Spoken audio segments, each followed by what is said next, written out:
Did you catch this in The Nightmare Before Christmas? During the Making Christmas number, keep your eye on the Cyclops as the box passes in front. Now you see him, now you don't. Eerie effect. Did you know this about Ice Age? There's nothing random about the type of animals chosen for the main characters. Sloths, mammoths, saber-toothed tigers, and, of course, humans are representative of the 4 major subgroups of placental mammals. Go ahead, Google placental. Just don't eat beforehand.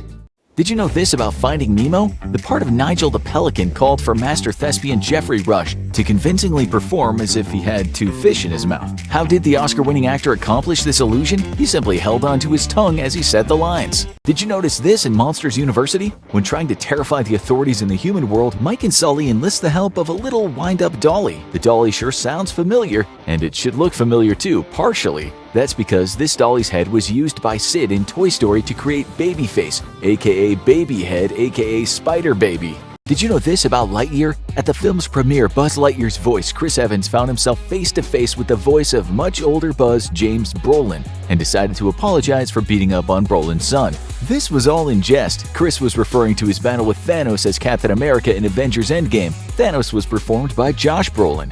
Did you notice this in Monster House? The kids build a dummy as part of their plan to take down the house. Cinephiles might get a funny feeling looking at the decoy. Looks an awful lot like the mask-wearing Letterman at the Halloween house party in Donnie Darko. Did you know this about robots? During the slide scene, as Rodney fixes Big Weld starts singing the song Daisy Bell, which was the first song programmed and successfully sung by a computer, an IBM 7094 to be exact, way back in 1961. Did you catch this in Toy Story 2? In Woody's nightmare, when Andy throws him away, all the playing cards are the Ace of Spades. No bueno, the Ace of Spades carries with it some bad luck and can be interpreted as impending death in the world of fortune-telling.